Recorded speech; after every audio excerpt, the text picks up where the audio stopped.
Bluetooth speaker won't work.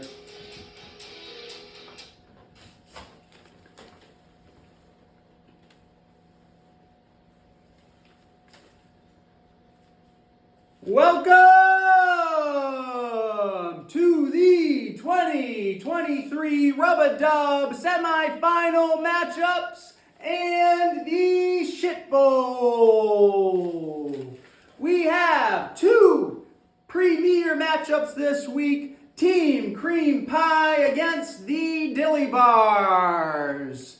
On the other side of the bracket, we have the Drew Crew against the Multiple Scoregasms. And in the Big Fag, we have Jack Athanas against Dominic Troiano. Let's get to the matchups, shall we? In the premier matchup of the week, we have the Dilly Bars against Team Cream Pie. For the Dilly Bars, at quarterback 1, we have, coming in a breakout season for the young man, Dak Prescott. He's playing against Miami. This game should be nothing but points. Dak is quarterback 3 on the season after being drafted at pick 163 and dropped by Team Triggerfinger. Dak is in for a big game. At running back 1, also in his breakout season, cousin or brother of Dalvin, James Cook against the Chargers.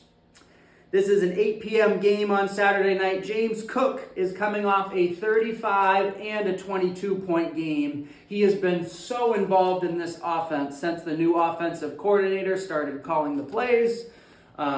This offense is nothing but James Cook. He should be a very high draft pick next year and could potentially carry the Dilly Bars the distance. I'm loving watching this James Cook. Another part of the young running back duo for the Dilly Bars, we have the RB4 on the year. You're thinking, who is this? Is it Derrick Henry? Is it Austin Eckler? Is it Kenneth Walker? No, it's Rachaad White, RB4 on the year. He is averaging 44 receiving yards a game. He has 3 20-point games in a row. Quite the duo, kind of like a couple of Matt Fortes the Dilly Bars have deployed here at the running back position. And at wide receiver 1, this man has been strong lately, DK Metcalf. He is playing against Tennessee. This is a pass funnel, should be a big game for DK. Also at wide receiver, coming off a very, very solid season, perhaps underrated. He's been catching them from Gardner Minshew, Michael Pittman. He is in concussion protocol. We will see what happens there, but he's been great all year long. And at tight end, we have a Kelsey Christmas at 1 p.m. Kelsey hasn't been absolutely elite per usual, but if the Chiefs ever were in a get right spot, I believe this is it. Travis Kelce. And in the flex for the Dilly Bars, I think perhaps the biggest swing player of this game, he's been injured as of late, Aaron Jones against the lowly Carolina Panthers. Aaron Jones looked hurt, he looked slow, he looked old last week. I think it's mostly injury. Only scored 8.9 points, but his usage was through the roof. He expected to score about 18 fantasy points. So, hoping to see Aaron Jones come back around this week.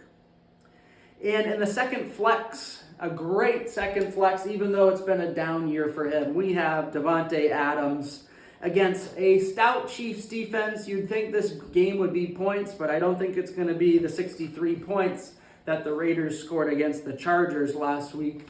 Davante Adams is just wide receiver 14 on the season. Again, he did get there last week with 20 points, but I expect this to be a much lower scoring game. And with AOC at quarterback, it's hit or miss. Defense for the Dilly Bars. I think this is ballsy. We have Eagles D against New York Giants, and Tommy DeVito. I don't know if I'd go there, Bill. I don't know if I'd test him. And at kicker, we have D-Hop.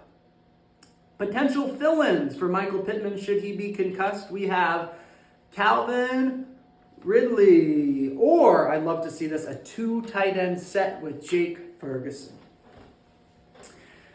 The Dilly Bars will be facing off against, some say he has a scary team Cream Pie. Coming off a very low week. I think he hit his floor, though, and still managed to put up 121. At quarterback, we have Lamar Jackson on Christmas against San Fran.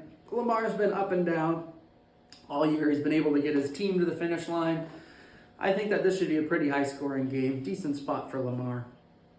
At running back 1, we have Tony Pollard against Miami. He was a second-round pick. The Cowboys have been so good, yet Pollard has managed to just be pretty mid. Coming off a 6.7 game performance last week.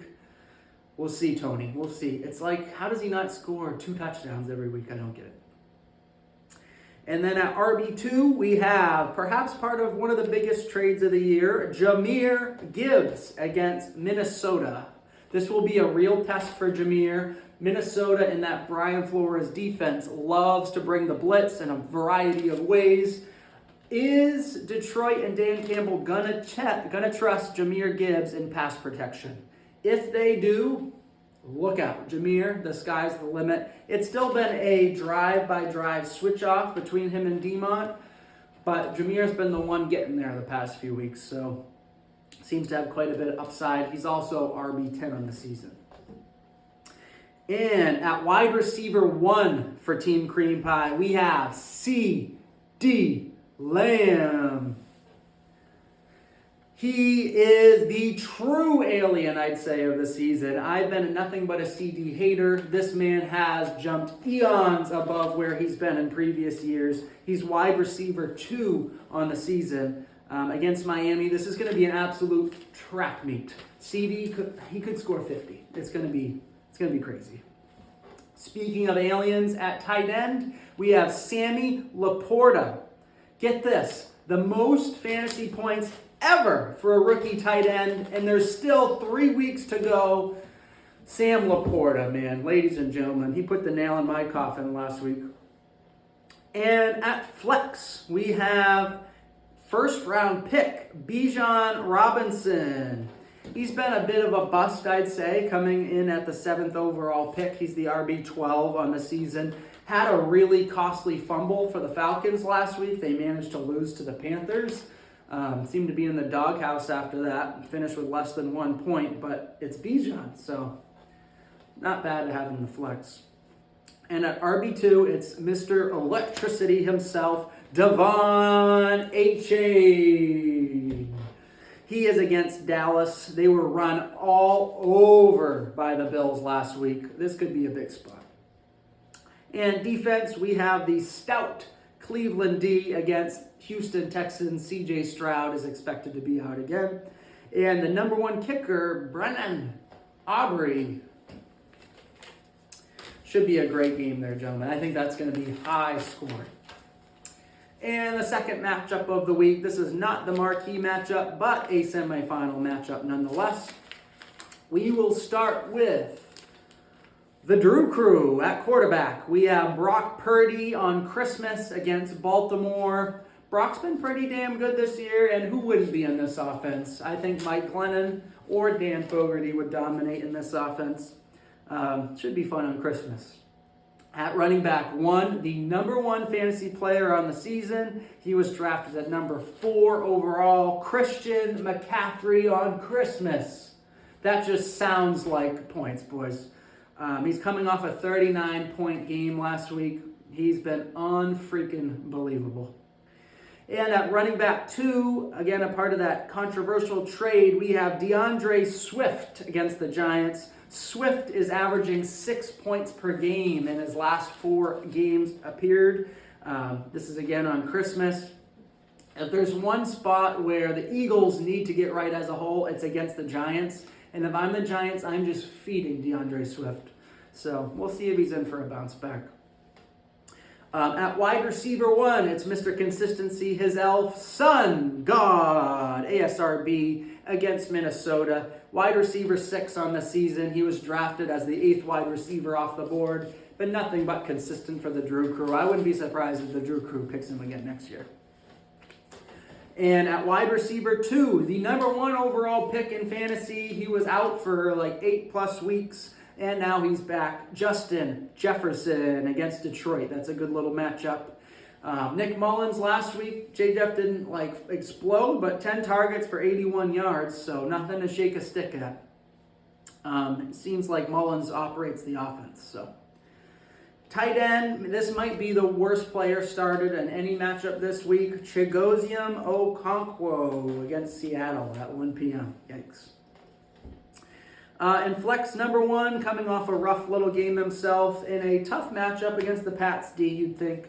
Sunday night, we got Javonte Williams. He had a 3-point game last week. We'll see if he can bounce back. In the second flex, another model of consistency, Cortland Sutton. All this man does is score touchdowns. He's a top 20 wide receiver on the year. Nobody's really talking about him, besides Max, I guess. Again, that's 8-15 against the Pats. And then for defense, we got the Packers against the Panthers. That's a good one. And then setting the mood on Christmas, Jake Moody. Potential flex fill-ins, we have Jordan Addison. I don't know if Andrew wants to go double Nick Mullins, but he did score 2 touchdowns last week. And we also have Najee Harris. On the other side of the gridiron, we have the multiple scoregasms, and seems like they will maybe faking the scoregasm this week. At quarterback, we have filling in for Justin Herbert, Baker Mayfield. He's had a good little season for Baker, respect, nothing but respect for Baker. He's been getting Mike Evans there, he's been getting Rachaad White there, but obviously not where Kyle wants to be. At running back 1, in his last ride, we have Derrick Henry. And Kyle is going to need Henry to go full tractorcito this week. He is against Seattle at 1 p.m. At running back 2, we have, this man's been banged up all year. I don't think he's been quite right. I'm not sticking a fork in him quite yet, but Austin Eckler against Buffalo, who just railed the Cowboys' neck last week. Tough spot for Eck without his quarterback. Eck is RB25 on the season. He was picked ahead of Christian McCaffrey. He's averaging just 8.7 points per game in his last 5 games. This is another Saturday 8 p.m. matchup. At wide receiver 1, we have Keenan Allen. This man was nothing but great for most of the season. I loved seeing it. Just a veteran, doing veteran things. He's questionable, didn't play last week. I can't blame him. The Chargers are an absolute nightmare. Kind of a joke of a franchise. Keenan is a bright spot, though, so Kyle's got to hope this guy plays. At wide receiver 2, we have Odell Beckham. I kind of like this play out of Kyle, playing San Fran on Monday night. Odell's had just a 65% snap share most of the year. I think the plan from the Ravens was to rest him, and then when they need him, kind of let him loose.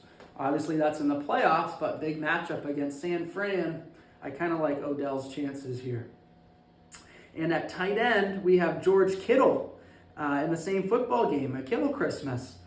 Looking at this team, Kyle's got a couple guys who could blow up, so I don't know if I'd be too comfortable over there, Stokes. This is where it gets hairy, though. Flex number 1, we have Ezekiel Elliott, but Ramondre might play, so I don't know what'll happen there. And then in flex number 2, we have Zach Moss. I thought for sure he shattered his forearm last week. He's somehow questionable, but also Jonathan Taylor might be back. So that's ugly. And the only people Kyle has to fill in are maybe Romeo Dubes, maybe, who's the other guy? It's a Dom guy. Curtis Samuel. That's not good. Defense, we got Tampa Bay against Jacksonville, backup quarterback, and then Evan McPherson. That's it for the 2 semifinal matchup, boys. We'll wrap it up here with the Poop Bowl.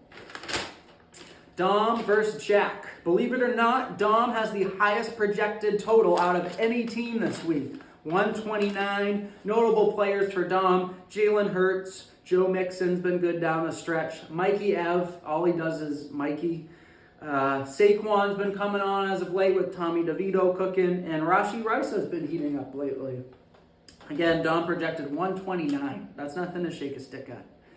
And then versus, he has 2 wins, 10 losses. He's going to have to pay a lot of money if he comes in last. We got Jack. Notable players, Travis Etienne, Raheem Mostert, he's been eating lately. Chris Olave, Jack's projected 113.9. Should be a good little matchup. So there you have it, boys. The 2023 Ruba Dub semifinals. May the best man win.